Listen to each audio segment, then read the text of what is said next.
à tous, du coup on se retrouve dans une sorte de petit spa salon de beauté avec Camille pour faire une petite interview complètement improvisée.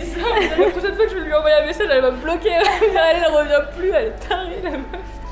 Non, c'était pas prévu, mais on s'est dit, ça pourrait être sympa, voilà, ça change et puis... C'est un format qui est aussi un peu cool. Et puis en fait, c'est ça. Et du coup, on s'était dit que... Enfin, moi j'ai dit à Myriam, ok, aujourd'hui on va faire une journée un peu café, on va travailler dans un café, puis ensuite on va faire un petit spa. Pour passer un temps toutes les deux, un peu hors travail et un peu relax et tout. Sachant que mon anniversaire en plus c'est demain. Donc ça me permet aussi de créer l'atmosphère birthday, tu vois. C'est très intéressant, mettez en commentaire ce que vous pensez de la vidéo. Hein.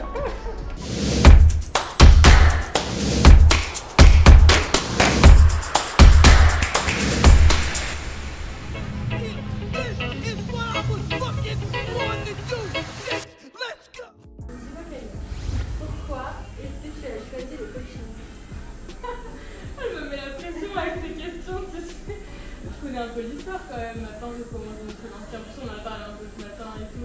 Ouais. J'ai choisi le coaching, c'est un peu par hasard. Pour moi, le coaching ça m'est un peu tombé dessus en fait, dans le sens où de base j'ai créé mon agence de com, One Consulting, et en fait c'est les personnes qui sont venues à moi en me disant mais moi j'ai pas envie d'avoir des prestations de services, j'ai pas envie de déléguer mes réseaux sociaux, j'ai envie d'apprendre en étant autonome en fait, et de pouvoir être indépendante sur mes réseaux. Et par ce biais-là, je me suis dit, tiens, c'est intéressant, moi j'ai toujours rêvé de donner des cours de marketing dans une école de com, des choses comme ça.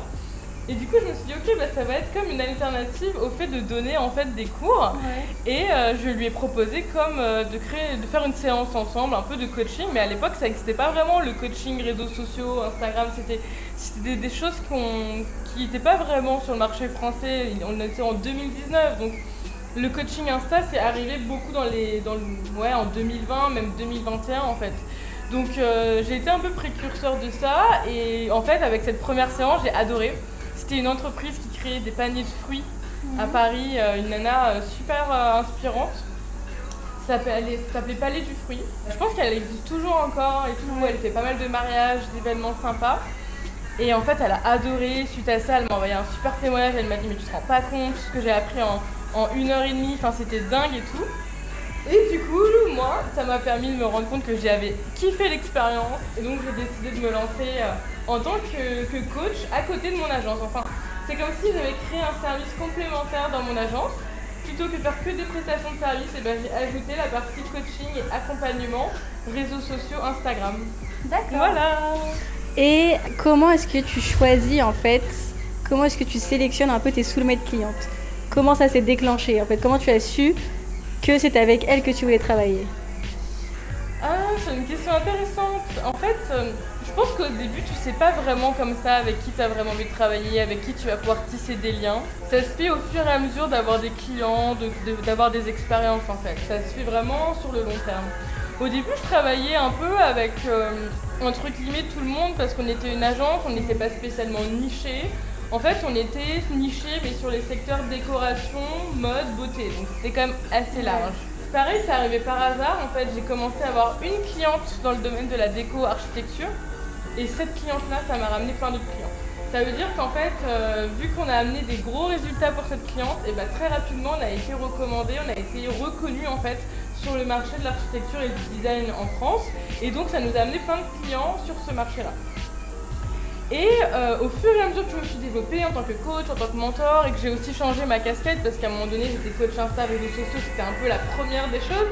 Mais après je me suis considérée beaucoup plus business coach en 2020-2021.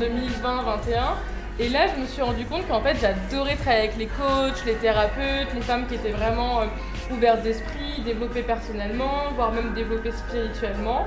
Et par ce biais-là, je me suis dit ouais mais soulmate clientes c'est vraiment des femmes en fait qui sont généralement dans le métier de l'entraide, de l'accompagnement, des sophrologues, des naturopathes, des psychologues, des hypnothérapeutes, des coachs holistiques, des coachs de vie, enfin, même des coachs marketing et des business coachs en fait, et qui sont aussi vraiment passionnés par ça, engagés dans leur entreprise, qui sont des femmes ouvertes d'esprit, voilà, développées personnellement, qui s'intéressent à tous ces sujets.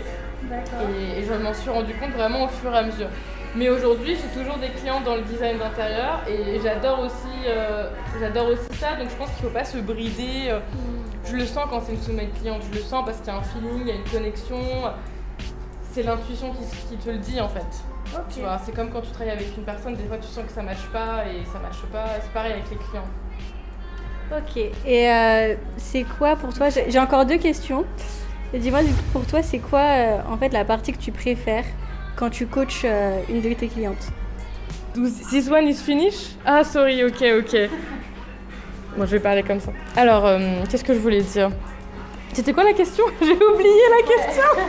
C'est quoi la partie que tu préfères quand tu coaches une cliente? Ah oui. Ah, c'est intéressant, je trouve que tu poses des bonnes questions, Myriam. Franchement, elle est au taquet. Je précise que c'était pas du tout prévu, cette interview, salon.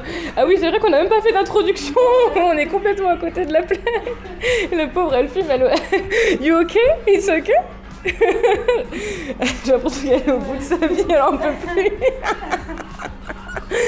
Ok. La partie que je préfère quand je coach, c'est vraiment la connexion qu'on crée avec mes clientes, le lien qui se crée entre elles et moi, la confiance qu'elles m'accordent en fonction de certaines discussions qu'on peut avoir, mais aussi vraiment la partie résultat, transformation, que je vis vraiment à leur côté et que je ressens et que je vois, quoi. Je pense à Sabrina, par exemple, de l'Envol Coaching. Avant de travailler avec moi, elle était littéralement à 0 € et après de travailler avec moi, dès le premier mois, elle a fait ses premiers 10 000 € de bénéfices. Ce sont des résultats concrets, quoi. Je veux dire, c'est palpable, c'est du concret, c'est du vrai. Et voir ça, et le vivre avec elle, et vivre sa joie, vivre ses célébrations, c'est ouf.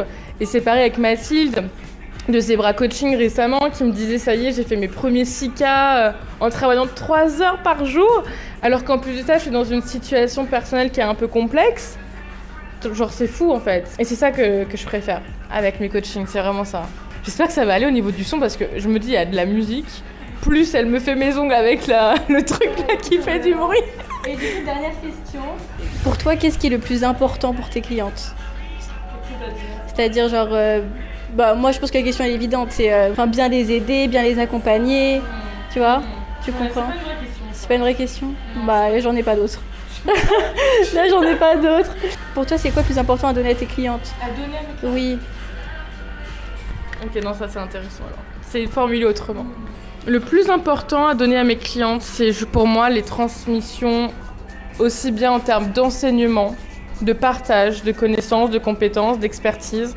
Donc par exemple marketing, réseaux sociaux, business, etc. Mais aussi la transmission énergétique. Parce qu'en fait, à partir du moment où tu es aux côtés de quelqu'un qui a déjà accompli ce que tu veux accomplir ou qui t'inspire, ou simplement qui est là où tu as envie d'être, etc., par un certain biais, ça va tout de suite t'amener l'énergie en fait de ce pilier-là. Et c'est oufissime. C'est pour ça que moi, personnellement, j'adore aussi avoir des mentors en one-to-one et que je passe pas une seule semaine sans avoir de mentor. Parce qu'avant tout, au-delà de l'aspect accompagnement et enseignement, ce que ça m'apporte vraiment en tant que cliente, c'est l'énergie en fait. On baigne dans un socle énergétique qui est surpuissant, qui te permet d'être à une énergie d'un certain palier, un certain niveau de succès ou un certain niveau de conscience. Et ça, c'est le plus important. Et c'est du subtil, on va pas forcément le ressentir, mais dans la réalité, ça entraîne des opportunités, ça entraîne des prises de conscience, ça entraîne des vrais changements en fait, qui sont très très très puissants, beaucoup plus puissants que certains résultats financiers même, parce que ces changements-là, ils sont sur le long terme. C'est des choses que quand tu l'as vécu, on ne pourra jamais te l'enlever. Alors que l'argent, un jour tu vas faire 20 000 €, un jour tu vas faire 0 €. Alors que ces changements-là, en termes de mindset et d'énergétique, ils sont là, ils sont ancrés. Et c'est un travail qui reste toute une vie. Et voilà, je pourrais développer longtemps là-dessus, mais je pense que c'est ça le truc vraiment très important. Après, c'est mon temps, mon énergie. Parce que quand j'ai une cliente en one-to-one, je lui accorde énormément de temps. Même si on ne se parle pas parfois, sans le savoir, je vais penser à elle, je vais lui envoyer de l'énergie, je vais me connecter à son énergie pour lui envoyer toutes les ondes positives, toute l'abondance que je peux lui envoyer. Je vais réfléchir à ses problématiques, je vais en fait réfléchir pour elle à des stratégies, à des choses qu'elle pourrait créer pour qu'on en parle ensuite et qu'elle voit si c'est aligné à elle, si ça fait sens. Et j'ai une grande disponibilité en termes de temps et d'énergie pour mes clientes en one-to-one. Et ça, c'est ultra powerful, quoi. D'accord. Voilà. Merci, Jamie. Bah, de rien, Myriam.